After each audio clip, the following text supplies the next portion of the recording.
All right. Welcome, everyone, to the July 20th edition of Non-Alcoholic Wines Day. First for us, tonight we've got Mark joining us from Toast, one of our kind of leading wine alternatives that we've got going on at the co-op. We also have some cheese pairings tonight. We've got some new 24-month Comté. Comté is the Gruyere of France, made the same exact way as Gruyere. Typically not quite as like brothy and savory intense as the Swiss Gruyere, more on like the kind of grassy floral side. This particular one, because it's aged over 2 years, leans on that more intense side, nice and salty, some kind of caramelly notes, a nice bit of kind of crunchy texture to it. We figured that kind of the spiciness of what you get from some of the toast and the cheese would do well. The other option is a beer washed option because we still have to have some kind of alcohol on Wines Day. It's called Bamboozle. This is a beer washed goat and cow blend from Goat Rodeo. So mixed milk, a little funky, a little wild. You got a nice little bit of yeastiness from the beer, and it's what's called a washed rind or smear rind cheese. So it's got a little bit of intensity. Again, the kind of the bubbles and the gingery flavors that we get tonight really help kind of cut through the richness of both of these cheeses. But anyway, so Mark, thank you very much for joining us, and cheers. Cheers. Thanks so much for having me. I'm trying to think how I could start, but Toast is essentially another option to enjoy your best moments. And we do not really market around anything other than the individual. For us, it's about whatever your best moment might be, whoever you might be. And I always like that because less of a company line, but more for me. If you celebrate with alcohol, that's great. If you have to celebrate with alcohol, that's not great. So for me, it just comes down to that. Regardless of who you are, where you are, what you're doing, you should have an option to be positive about your life and positive about what you're up to. And so I really love the non-alcoholic movement for that.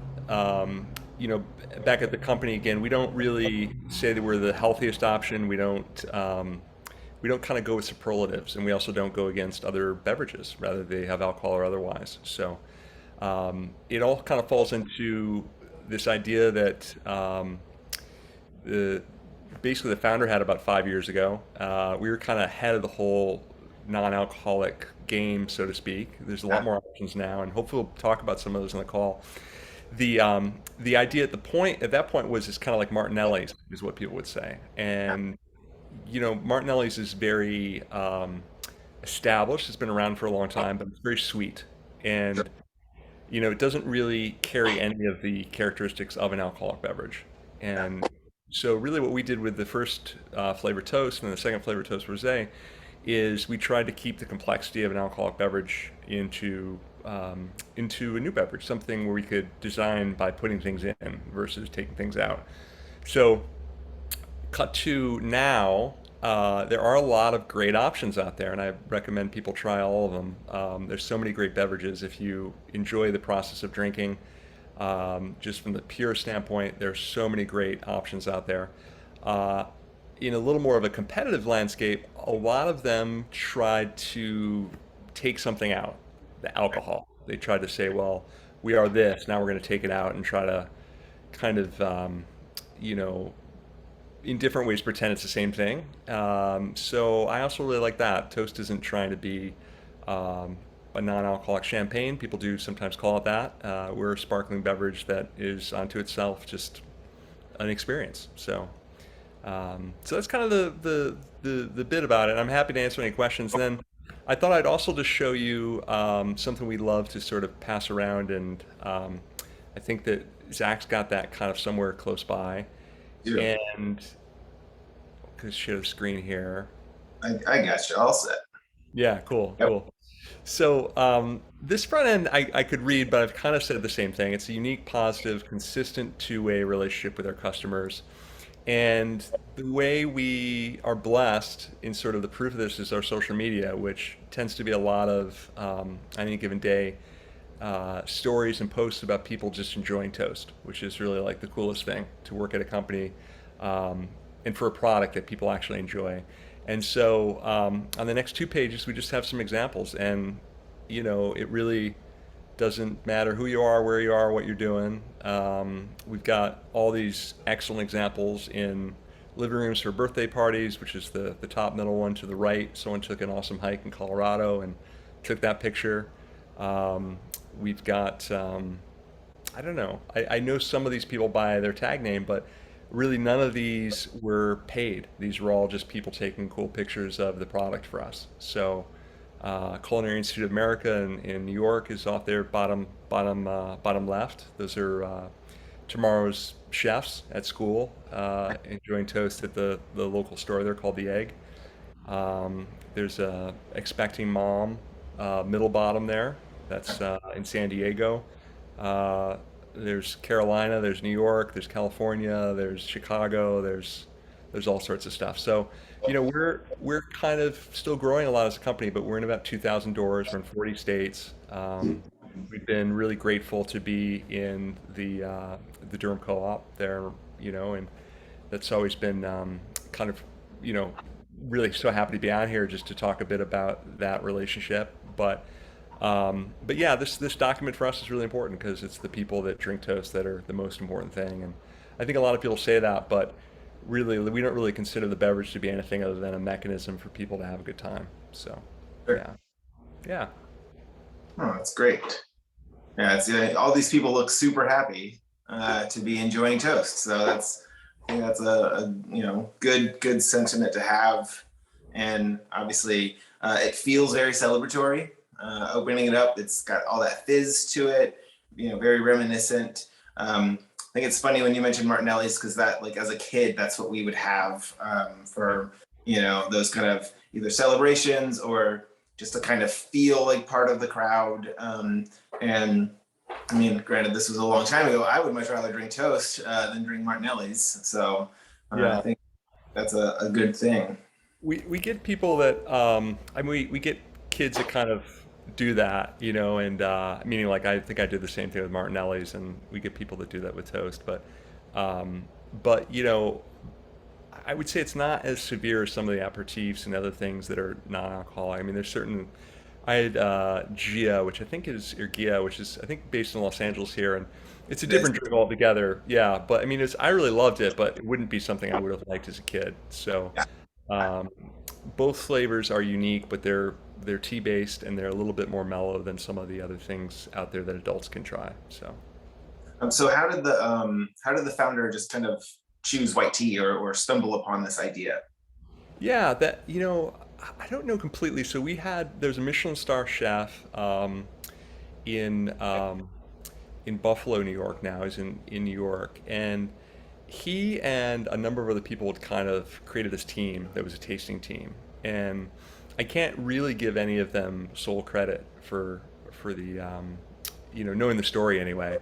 Um, but it went through a few different incarnations. The company's based in Vermont now, but the tasting really was upstate New York, basically Hudson River Valley, and it really was very much small group of people just kind of taking it to different events and different tastings, and in some ways like the best version of marketing because you can just go around and meet people and do hospitality wise, just kind of like what do you think type thing. And then kind of grew from there. So our strongest footprint is still in the Northeast. We're in a number of different stores. One of the things I like about Toast is it's not, only in one spot. And so we definitely are in a lot of national foods. That's definitely a strong point. But, we're also gifted to a lot of different people and different gift companies. And, you'll find us in some strange places like a hair salon in Houston and Okay. cool stuff like that. Yeah. But yeah, I don't know exactly that decision for tea was. I'm not even really sure where that was from, and I think it's an interesting question for sure. Yeah. Yeah. I think the tea kind of almost adds a little texture. Like the obviously the bubbles do, but when you kind of close your eyes, it almost there's these like tiny little baby tannins and kind of a dryness that kind of gives it some balance. For me, ginger, obviously like the leading flavor here is kind of warming and can lead a little sweet. but the balance that this has, I think, is really well done. I think would translate really well to, as a food pairing kind of, thing. It just, I think it would be great on tables, whether you were, into alcohol or not. I think it would just be a nice, nice beverage to have. Yeah, yeah. Well, thanks for that. I mean, there's definitely sugar in there. We kind of say there's no free lunch with that ingredient sometimes, um, but it's meant to be dry. It's meant to not be too sweet, and it's not meant to be overpowering in one way or the other. We have on a good day or good tasting people who say a lot of different things about toast, and we obviously love that because the complexity of someone's opinion is really means a lot to us. So yeah. Great. So about what's the main difference between the rosé and the original? Yeah, the key ingredient is the elderberry versus the white cranberry. The there's still white tea in both. There's a different flavor profile of sort of the natural flavors, which are very small hints of this, that, and the other. And then the original has agave, which, among other things, takes the takes the color a little bit more differently. Toast ages in time, so it's possible even co-op has experienced that, but one that comes like produced today will look quite different, especially in the original flavor, due to the agave. And so I think that's just probably the two main things. For me, the elderberry in the rosé is the main thing for rosé, though. Yeah. Yeah, we've definitely seen folks gravitate more towards the rosé at the co-op. I'd say close to 2 to 1, maybe even 3 to 1 for the original. Yeah. Um, Not sure if it's a color thing. Not sure if it's the fact that it's 1,000 degrees here in North Carolina the last couple of months. Right. But it's really pretty color. I mean, you could pour this and call it kind of bubbly Provence rosé, and folks wouldn't really know big difference in the color. Yeah. And I like the fruitiness the elder adds to it. It's really nice.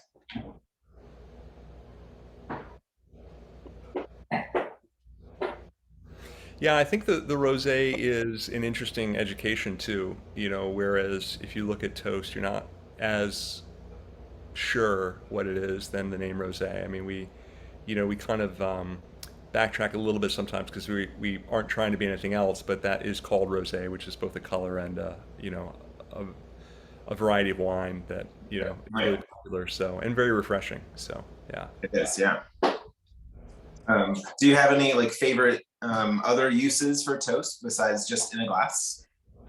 Yeah, I mean, Toast makes a great mimosa, both with blood orange and regular orange. There's a couple of recipes on our Instagram you could see not too Okay. far down the scroll for that.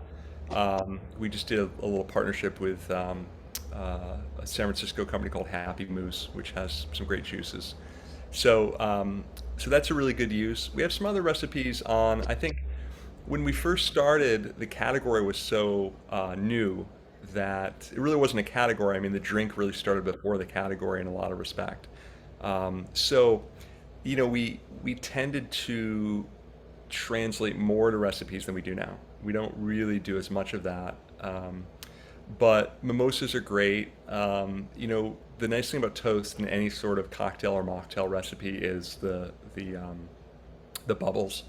I mean, you can really, without kind of overpowering a recipe, really kind of give it a little something extra with just topping it off with toast. So um, there's a fair amount of that. Yeah. I mean, I mostly drink, I would say, the regular at night, and then like on a hot day, I would have rosé. Would be what I do up here. So um, yeah, I'm actually in California. That's where I live, and joined the company about 2.5 years ago, and had go to Vermont and love that place as much as anything, and grew up in the East Coast. But it doesn't get as hot here. It's a little bit more moderate. Yeah, yeah, Yeah, you're lucky. It's been pretty sweltering the last couple of definitely weeks, and it doesn't look like it's going to stop anytime soon. So Yeah, it's going around definitely. Well, um, I think I think some of the things you said are really interesting, and I think we've got some exciting news in probably not the near future, but in the next calendar year, we'll have another flavor coming out. Oh, So great. it'll be exciting to see, what specifically your team and the group down there thinks of that. Sure. So Yeah, I was actually a customer actually reached out to me uh, to see if I could get Toast at the co-op because they prefer we are a more convenient location for them than one of the other stores in the area or in the general location that they were buying it from, and that's kind of how we all started and how you and I kind of connected over email at like two and a half or almost 2 years ago now. So been been great. We've got a nice little display in the store, well, year round, which is again between Maggie and myself, we're digging in boxes, but that's a good sign. It's continually missing out of our cold wine selection up front, yeah. and that makes it really convenient as well. As far as I know that you guys have the 4-pack format, have you noticed like a trend one way or the other for versus the 750s to the 12-ounce bottles or whatnot? Yeah, they're 250s, and they originally were launched before Rose. So Toast had two flavors that were launched at different times. The first one took, I'd say, 2 years to make, and the next one same, but was happening sort of, as the door to door was going on through the Northeast. The 12 ounce, which turned into 250s, are kind of an interesting thing because they're taste the same and they're really refreshing, and I personally love them. They don't really do the same business nationwide though as the 750s, and I think when you think about some of the things I said on the front end of the call about sort of being inclusive and being meaningful, um, it still tastes great, but it's essentially less meaningful to enjoy your own toast than it is to open a bottle at dinner with friends or family. So I think there's a good reason that that's sort of still in play, and the reason that people really um, love the 750s. So, you know, I wouldn't have on me really an exact mix, but definitely like we do consider the 750s to be more the brand than the 250s. So, Okay. yeah, Have you considered canning? We've seen a really big shift in alternate packaging for wine, yeah, both box and just other format. Tetra Pak we've seen a little bit, just the bag, so no box at all, and just like a foil lined bag is just to cut down on packaging even further. yeah. Um, so if I think cans might be a good kind of transition if the 12-ounce or 8-ounce bottles aren't doing anything for you. Yeah, no, I think so too. There's a bunch of things there, including, to your point, the packaging. The we have basically we have cans in development. Okay. You know, I don't know the thing about the cans that's both good and bad is we're not totally sure about our original flavors in cans, and so um, the bad is that may be a harder transition even from a 250, but definitely a different experience than a 750 with foil and, putting it on the dinner table as well. But it also gives us some room to play around a little bit. And as the brand, gets bigger, Toast Beverages grows, it's an opportunity to also move into some different flavors. So, yeah. Yeah, that's exciting that you guys are coming out with a third. Um, I'll look forward to some sneak peeks maybe as we get closer down the road. Yeah, no, I would love that. I would love that. I mean, Toast is not owned by some giant corporation that spent a ton of money getting people to like it. It's really, my ears kind of perked up when you said a customer reached out because that's really how it's grown for the most part is by word of mouth. So, I mean, that's 100% how it happened. And when you and I spoke the first time, it just made sense to bring in just kind of roll the die and see what happened. And I think it's been obviously pretty successful.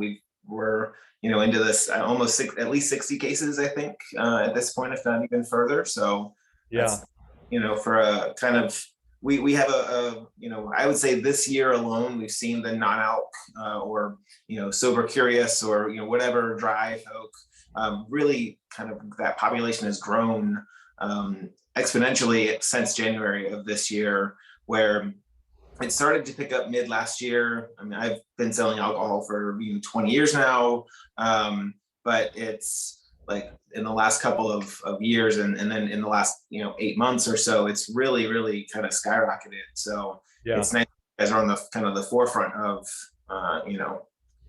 developing these things and staying relevant and all that kind of stuff. Yeah, yeah, there's a bit of a great opportunity as well in sparkling. Non-dealcoholized wines are a little bit tricky for sure. I leave, sort of people's opinions to themselves, again, try them all. But we found a nice spot in there. I mean, I think you were also in sort of your, I would say at one location, you're not our biggest customer by any means, but you're also kind of ahead of the curve, and as far as the size of the order for one location, really kind of jumped into the idea. As much as I'd like to say that we were a bit ahead of the curve, I'd have to say you are too. So yeah, Thank you. yeah.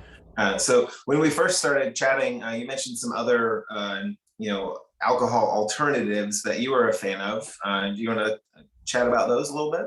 Yeah, yeah, I could for sure. I think for me, the aperitifs and the ones that are not necessarily functional, and just for the call, functional beverages tend to have some other purpose. For instance, like Olipop or Poppy or two sodas, which have probiotics, and Oh, so for gut health, that's the great thing. And again, sort of positive person, positive brand. We're up for any of that, but I really like some of the like Gia, if I'm pronouncing it right, that kind of play in that world without getting too crazy about it.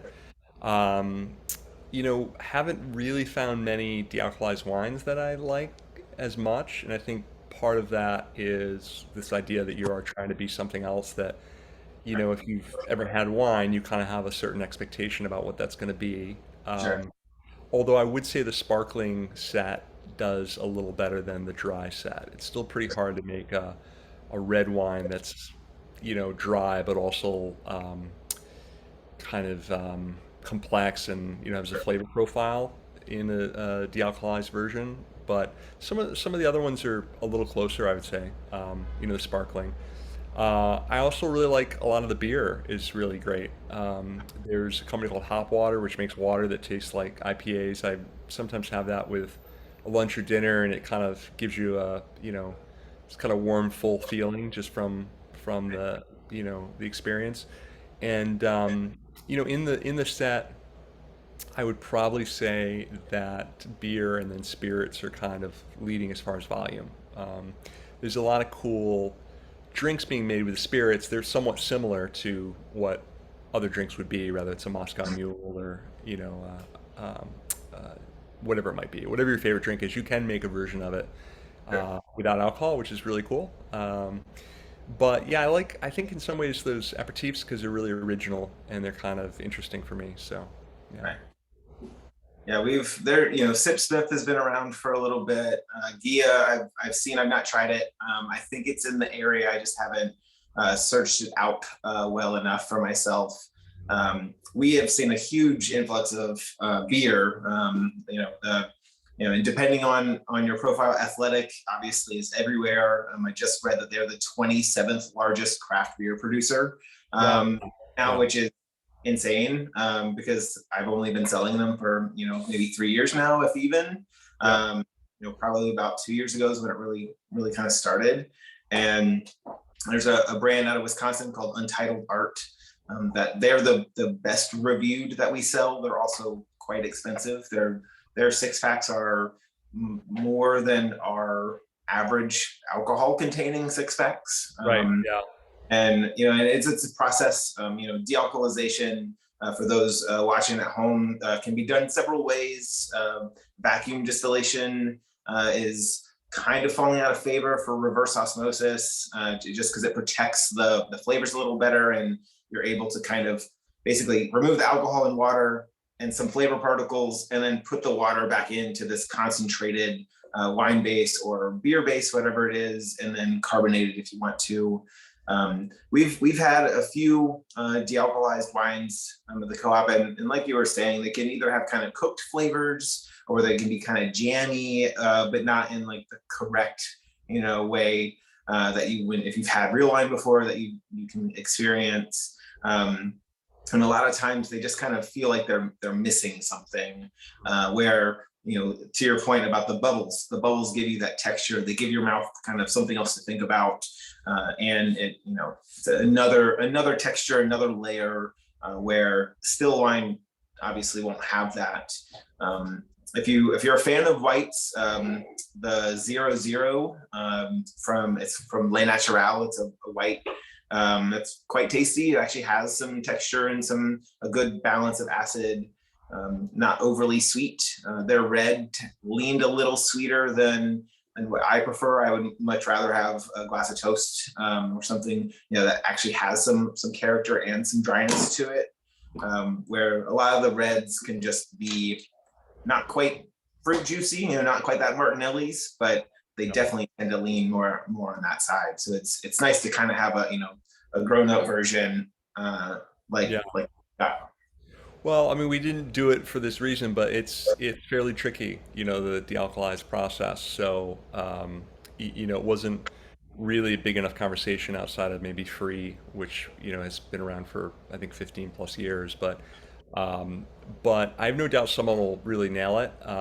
There's so many different options nationwide. I mean, not just co-op, but I mean, no store could really carry them all, and a lot of them are pretty small still or at this point, and some of them will grow and some of them won't. But it's interesting to your point about beer because it's definitely a different group than wine, but Athletic has done a really great job marketing and becoming available in a lot of places throughout the country. So Oh, yeah. yeah, I mean, they're definitely our number one brand that we sell.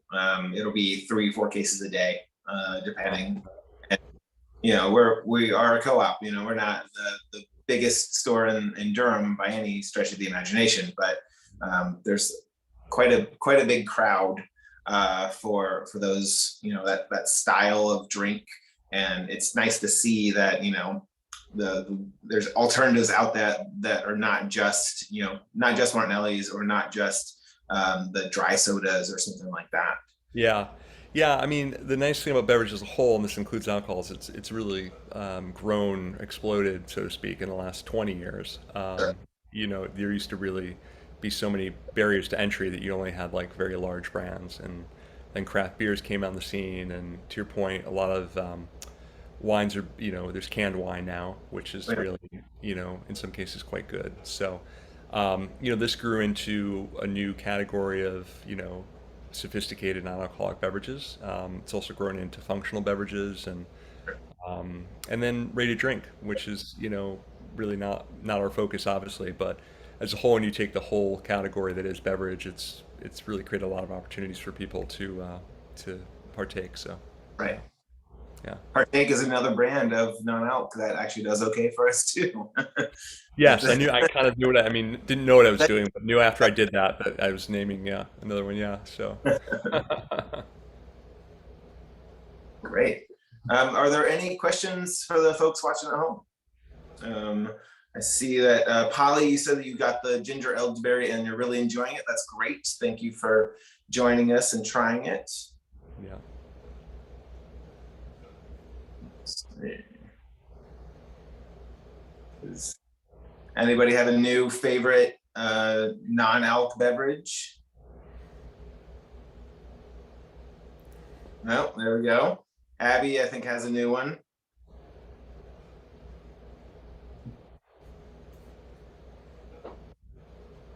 Great. Good. Thank you, Alice. Glad you're enjoying them. Yeah, thank you both, Polly and Allison. Yeah. Right. Let's see. So, Mark, are there any other things that you would like to share tonight? I don't know, not really. I'm like I said, really happy to be in the call. Specifically you, Zach. It's been great, working together, Yeah, online for last close to 2 years, I think. And yeah, we, as I said in the front end of the call, really like our customers a lot because generally they're drinking toast for a reason. It's to celebrate something or have a good time, and whether it's online or otherwise, it's just cool to be here. So yeah. great. Well, thank you very much for joining us, Mark. If there's no other questions, this will wrap up our first edition of Non-Alcoholic Wednesday. Cool. I'm pretty happy. I mean, I could definitely have a whole bottle of this and not even know. So compared to a normal Wednesday, our next Wednesday is August 10th. And the one after that is August 24th. Two new vendors that you have never seen before, two new wine distributors to the co-op, both really exciting. We also just had our kind of inaugural in-store wine tasting last Thursday. That was wildly successful. We had 18 people show up and try some South African wines with Pierre from Spear. And I think everybody had a lot of fun. The wine and cheese was delicious. So thank you. And Allison, you just said you had a lot of fun and enjoyed everything. Thank you for joining us. Look forward to more of those as we get into the cooler months. We might even do a fun toast alternative beverage dinner one day. We'll see what happens. Nothing's off the table at the co-op. And thank you everybody for joining us, and we will see you next Wednesday. Mark, thank you very much for joining us. Luckily for you, it's what, three in the afternoon, so you still have a whole bunch of toast drinking ahead of you. But That's true. we're back. Thank you for joining us, Kelly. Have a good night, everybody. Thanks, Mark. Thanks, everyone.